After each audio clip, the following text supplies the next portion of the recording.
اور اسرائیلی فوج کو 10 ماہ سے زائد عرصے سے جاری تھکا دینے والی جنگ کے بعد خود کو دوبارہ تعمیر کرنے کا موقع فراہم کیا۔ السلام علیکم ناظرین، آپ کی میزبان فائقہ حسینہ حاضر ہوئی ہیں ایک نئی ویڈیو کے ساتھ۔ تو آج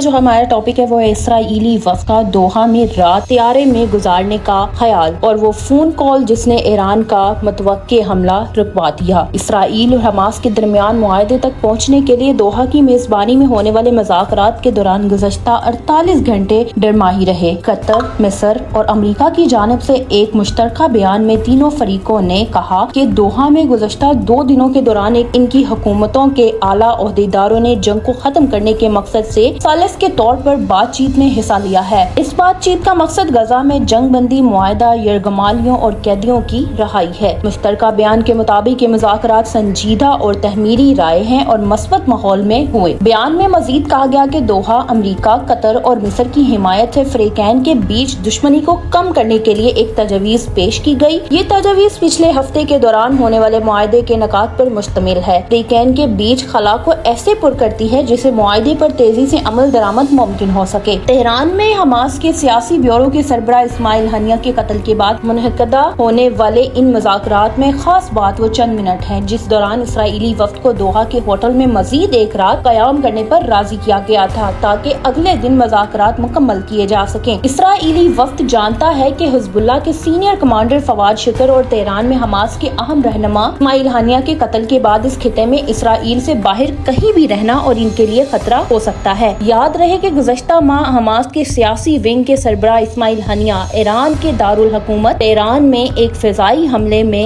ہلاک ہو گئے تھے۔ خیال کیا جاتا ہے کہ یہ ہنیہ کے قتل کے پیچھے اسرائیل کا ہی ہاتھ ہے۔ ہنیہ کے قتل سے چند گھنٹے قبل اسرائیل نے لبنان کی دارالحکومت بیروت میں ایک فضائی حملے میں حزب اللہ کے اہم رہنما فواد شکر کو بھی ہلاک کیا تھا۔ یہاں پہ ان کا مزید کہنا ہے کہ اسرائیلی وفد کا ہوٹل کے بجائے جہاز میں رات گزارنے کا فیصلہ کیوں تھا۔ خلاصوں کے دباؤ کے بعد وفد نے ایک اور رات قیام کرنے کا فیصلہ کیا، تاہم سلامتی کے خطرات ان کے لیے اتنی تشویش کا باعث تھے کہ انہوں نے اس جہاز میں بھی رات گزارنے کے امکان کا جائزہ لیا جس پر وہ اسرائیل سے دوحہ پہنچے تھے۔ اسرائیلی وفد نے اسرائیل کے نجی سیکیورٹی اور جہاز میں ساتھ لائے گئے خاص ہتھیاروں پر انحصار کرنے کی کوشش کی۔ اس کے علاوہ انہوں نے اس مقام کا بھی جائزہ لیا اگر وہ طیارے میں رات گزارتے ہیں تو فطری سیکیورٹی اہلکار کس طرح بیرونی طور پر طیارے کی حفاظت کریں گے۔ اسرائیل وفد میں موساد کے سربراہ ڈیوٹی بارانیہ اور جنرل سیکیورٹی سروس کے سربراہ رونن بار سمیت اسرائیلی انٹیلیجنس سروس کے اعلیٰ ترین رہنما شامل تھے۔ تاہم ایسا ہی ہوا۔ یہودیوت اور نوعات اخبار کی ایک رپورٹ کے مطابق وفد نے رات کسی اور جگہ گزاری۔ اور اسی کے ساتھ مزید کہنا ہے کہ ایران کو قطری وزیر اعظم کی فون کال کیوں آئی۔ اسرائیلی اور مغربی پریس اور میڈیا رپورٹس کے مطابق قطری وزیر اعظم محمد بن عبد الرحمن ثانی نے ایرانی قیادت سے فون پر بات کی اور اسرائیل پر کسی بھی حملے کے حوالے سے تحمل کا مظاہرہ کرنے کی اپیل کی کیونکہ ان کا ماننا تھا کہ مذاکرات میں پیش رفت دیکھی جا سکتی ہے۔ اخرونوت اخبارات کا دعویٰ ہے کہ اس فون کال کی وجہ سے حزب اللہ اور ایران نے مذاکراتی دور کے نتائج واضح ہونے تک اسرائیل کو نشانہ بنایا اور بنانے کا فیصلہ ملتوی کر دیا۔ خیال کیا جاتا ہے کہ اس رات اسرائیل کسی ایک فریق کی جانب سے فوری حملے کی توقع کر رہا ہے۔ قابل ذکر پیش رفت کیوں ہوئی؟ قابل ذکر پیش رفت ایک ایسا جملہ ہے جو کئی مہینوں تک قطر اور مصر کے زیر اہتمام ہونے والے بالواسطہ مذاکرات کے دوران اکثر دہرایا جاتا رہا ہے۔ مذاکرات کا تقریباً ہر وہ دور میں پیش رفت کو قابل ذکر بتایا جاتا ہے ناکامی پر ختم ہوا۔ بہت سے اسرائیلیوں کا خیال ہے کہ اسرائیلی شہریوں کو